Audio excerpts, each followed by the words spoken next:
मेरे प्रिय भाई और बहनों, प्रभु को धन्यवाद दीजिए कि प्रभु ने आपको इन कार्यक्रमों के द्वारा बहुत सारी कृपाएं दी हैं।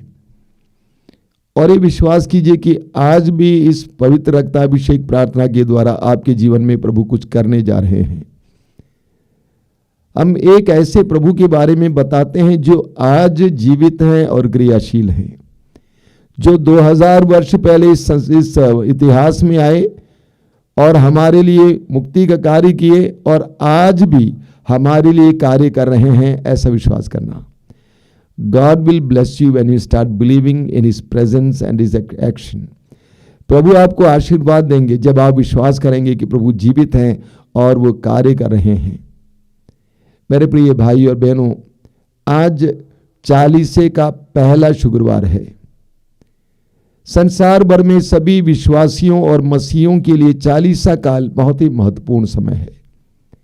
आश्रम में बीते बुधवार को, राख बुधवार को सुबह के समय 7 बजे से मिस्सा बलिदान में भाग लेने के लिए कम से कम 2-2.5 हजार लोग आए थे और उनके माथे पर राख लगाकर ये बताया जा रहा था कि आप या तुम मिट्टी हो, मिट्टी में मिल जाओगे। तो ये पूरा 40 काल हम सब के लिए एक बहुत महत्वपूर्ण समय है। मैं कहूँगा कृपा बटोरने का समय है। हमारे आश्रम के लिए 40 काल सबसे सुंदर और सबसे सुखद समय है। हमारी जनता में 40 काल में बहुत ज़्यादा त्याग तपस्या का भाव है। आज के दिन हजारों लोग क्रूज की यात्रा में भाग लेने के लिए आए थे और रविवार को मैं आपको बताऊंगा इनमें से कई लोग 40 दिन उपवास करने वाले हैं। तो ये 40 हमारे लिए अनुग्रह बटोरने का समय है, आशीष प्राप्त करने का समय है। ये 40 हमारे लिए आज़ादी का समय है। विभिन्न प्रकार की बुराई के बंधनों से, बुरी आदतों से आज़ादी का समय है। ये हमारे लिए शुद्धिकरण का समय है और ये हमारे लिए प्रभु के दुर्भोग, मृत्यु और पुनरुत्थान के पर्व के लिए तैयार करने का भी समय है, तैयारी का समय है। आज मैं आपको अभी एक छोटा सा वीडियो दिखा रहा हूं, इसको ध्यान से देखिए। जब वीडियो शुरू होता है उठ के मत जाइएगा, इसको ध्यान से देखिए, मनन चिंतन कीजिए, इसके बाद हम लोग उस पर मनन करेंगे।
जब मैंने इस वीडियो देखा पहली बार तो मैं आपसे सच कहता हूं, मैं फूट फूट के रो पड़ा।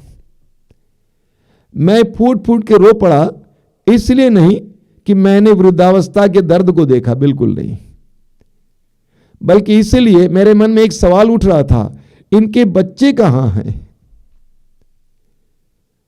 इनके बच्चे कहां हैं? जिन बच्चों को उन्होंने जन्म दिया वे कहां हैं इनके इस नाजुक अवस्था में? जरा उस मां के दर्द के बारे में सोचिए जिसने उस बच्चे को या उन बच्चों को अपने गर्भ में धारण किया, 9 महीनों तक अपने गर्भ में रखा, जिसके कारण रात भर सो नहीं पाते थे, कितनी पीड़ाएं हुई। जन्म देने के बाद उस बच्चे को कितना प्यार से उसका लालन पोषण किया, जब वो नन्हा बालक था, कितनी रातें उस मां ने बिना सोए बिताया। कितने बार इस बच्चे ने उस मां के गद्दे को, कपड़ों को गीला कर दिया था। वो बच्चा कहां है जिसको उस मां ने अपने स्तन से पिलाया था, अपने हाथ से खिलाया था, खिलाया पिलाया, नहलाया, धुलाया, कपड़े पहनाया। वो बच्चे कहां हैं? एक नाजुक अवस्था में वे बच्चे कहां हैं? उस बाप का दर्द सोचिए जिसने अपने बच्चों के लिए सब कुछ त्याग दिया था, अपनी सारी कमाई बच्चों पर उड़ा दिया था, खर्च किया था, अपने खून को पसीने में परिवर्तित किया था। इस वृद्धावस्था में वे बच्चे कहां हैं? आज बहुत सारे वृद्धालयों में, अनाथालयों में बुजुर्ग पड़े हुए हैं इंतजार में कि कम से कम मेरा बेटा या मेरी बेटी आए, एक बार देख लूं। जो बच्चा छोटा था, मां कभी नहीं सोचती थी कि मेरा बेटा मुझसे दूर जाए, मेरी नजरों से दूर जाए। आज उन्हीं बच्चों को देखने के लिए तरसते हैं। तौबीत का ग्रंथ अध्याय 4 में, उसके वाक्य 3 और 4 में तौबीत अपने पुत्र तोबिया को समझाते हैं। ध्यान से सुनेंगे क्या लिखा हुआ है। वहां पर तौबीत कहते हैं, बेटा मैं मर जाऊं तो मुझे उचित रीति से दफना दोगे। आगे कहते हैं, अपनी मां का आदर करोगे, अपनी मां का आदर करोगे, उसे जीवन भर नहीं छोड़ोगे, वही करते रहोगे जो उससे प्रिय हो और उसे कभी दुख नहीं दोगे। बेटा ये याद रखो कि उसे तुम्हारे जन्म से पहले तुम्हारे कारण कितने संकट झेलने पड़े। ये याद रखो कि तुम्हारे जन्म से पहले तुम्हारे कारण कितने संकट झेलने पड़े। तुम उसे मृत्यु के बाद मेरी कब्र के में दफना दोगे। तौबीत ने अपने बेटे को समझाया, बेटा अपनी मां को दुख नहीं देना, याद करना तुम्हें जन्म देने के लिए, तुम्हारा लालन पोषण के लिए उस मां ने कितना दुख झेला है, कितना दुख झेला है। प्रवक्ता ग्रंथ उसके अध्याय 7 में लिखा हुआ है, वाक्य 29 और 30 में। प्रवक्ता ग्रंथ अध्याय 7 वाक्य 29 और 30 में लिखा हुआ है, सारे हृदय से अपने पिता का आदर करो और अपनी माता का दुख मत भुलाओ। सारे हृदय से अपने पिता का आदर करो और अपनी माता का दुख मत भुलाओ। याद रखो कि तुम्हें उनसे जन्म मिला, उनके उपकार का बदला कैसे दे सकते हो।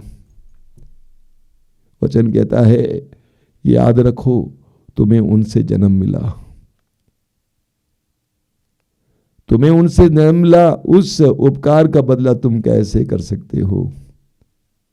जब छोटा सा बच्चा था, मां की उंगली को छोड़ना नहीं चाहता था, बड़ा होने पर छोड़ देता है और बड़ा होने पर उससे भाग जाता है। शादी हो जाए तो उसका तिरस्कार करता है, डांटने फटकारने लगता है। कितना त्याग, कितनी तपस्या उन लोगों ने किया, उसको भूल जाता है, पल भर में भूल जाता है। मैंने कभी कभी ऐसे पुत्रों और पुत्रियों को देखा है जो उनके वृद्ध माता पिता को डांटते फटकारते हैं। मां कहती है कि बेटा थोड़ा पानी ला दो, बोलता पड़ी रहती है, अपने से नहीं ले सकती। अरे बेवकूफ, तू कितने साल उन लोगों की सेवा लेता रहा, तुमने कब कमाना शुरू किया। मां बाप की कमाई खाते रहे, अब वृद्धावस्था में उनके दुख दर्द में उनको डांटते फटकारते, ये कहां का न्याय है भैया। प्रवक्ता ग्रंथ के अध्याय 3 में पढ़ते हैं, बहुत सुंदर वचन है। प्रवक्ता ग्रंथ उसके अध्याय 3 वाक्य 8 में लिखा हुआ है, जो प्रभु पर श्रद्धा रखता है वह अपने माता पिता का आदर करता। जो प्रभु पर श्रद्धा रखता है वो अपने माता पिता का आदर करता और उनकी सेवा वैसे ही करता है जैसे दास अपने स्वामी की सेवा करता है। वाक्य 14-15, पुत्र अपने बूढ़े पिता की सेवा करो, जब तक वो जीता रहता है उसे उदास मत करो।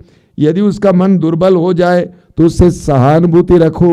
अपने स्वास्थ्य की उमंग में उसका अनादर मत करो, क्योंकि पिता की सेवा शुश्रूषा नहीं भुलाई जाएगी। वचन कहता है अपने स्वास्थ्य की उमंग में, अपने धन की उमंग में, अपनी प्रतिभाओं की उमंग में अपने माँ बाप को मत भुलाओ। वाक्य 7 में लिखा हुआ है, जो अपने पिता का आदर करता है, प्रवक्ता ग्रंथ अध्याय 3 वाक्य 7, book of Sirach chapter 3 verse 7, जो अपने पिता का आदर करता है वो दीर्घायु होगा। जो अपनी माता को सुख देता है वो प्रभु का आज्ञाकारी है। कितना जबरदस्त वचन है। जो अपने पिता का आदर करता है वो दीर्घायु होगा। जो अपनी माता को सुख देता है वो प्रभु का आज्ञाकारी है। आगे वचन में लिखा वाक्य 18 में लिखा हुआ है, जो अपने पिता का त्याग करता वह ईश निंदक के बराबर है। जो अपने पिता का त्याग करता वो ईश निंदक के बराबर है।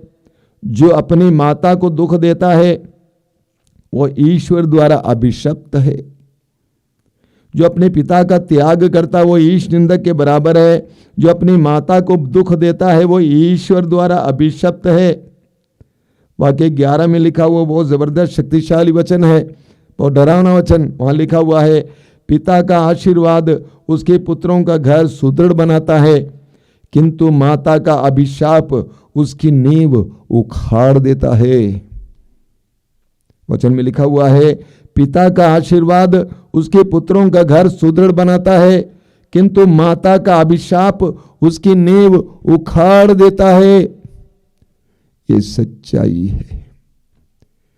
मैंने देखा कई लोगों के जीवन में ये स्पष्ट देखने को मिलता है। अपने माँ बाप के साथ कोई अच्छा व्यवहार नहीं हुआ, उनको त्याग दिया, उनके वृद्धावस्था में, उनके दयनीय अवस्था में उनको डांटे फटकारे, उनका ख्याल नहीं किए, उनको किसी अस्पताल में डाल दिए, अनाथालय में डाल दिए, वृद्ध मंदिर में डाल दिए, लेकिन बाद में उन्हीं लोगों को पीड़ा पर पीड़ा होती है, परेशानियों पर परेशानी होती है। वचन में लिखा है, माता को जो दुख देता है उस माता का अभिशाप उसके नींव को उखाड़ देता है। हम प्रभु यीशु को देखेंगे। प्रभु यीशु क्रूस पर लटके हुए थे, स्वयं दुख में थे, तिरस्कृत किए गए, दोषी बना लिए गए, क्रूस की सजा दी गई, क्रूस पर तड़प रहे थे, शरीर कांप रहा था। उन क्षणों में भी उनको अपनी मां की पीड़ा का एहसास था। उन क्षणों में वो अपनी मां की ओर देखता है, कहता है कि बद्रे ये तेरा बेटा है, ये तुमको संभालेगा। और उस शिष्य से कहता है, ये तुम्हारी मां, इसको संभालना। उस क्रूस पर से भी यीशु ने अपनी मां के दर्द पीड़ा को देखा और महसूस किया, ये मां क्या महसूस करती होगी, मेरी अनुपस्थिति इसके लिए कैसा होगा। हमारे देश में बहुत सुंदर एक चिन्ह है। हमारे देश में लोग अपने माँ बाप का पैर छूते हैं, बहुत अच्छा। अपने माँ बाप का पैर छूते हैं इसलिए नहीं कि वे ईश्वर हैं, बिल्कुल नहीं, उनका आदर। आपके लिए माँ बाप ने जो किया उसका बदला कैसे चुकाओगे, कैसे चुका सकते हैं। हो सकता है कि वे अच्छी तरह पढ़े लिखे नहीं थे,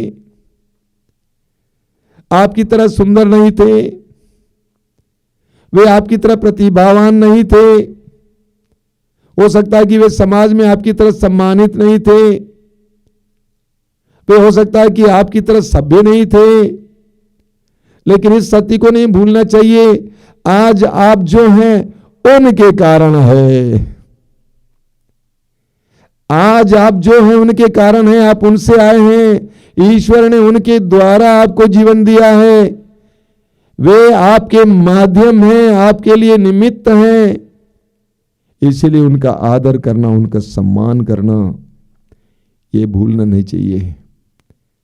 मेरी माँ अपनी मृत्यु से पहले 5 साल लगातार बिस्तर पर पड़ी थी।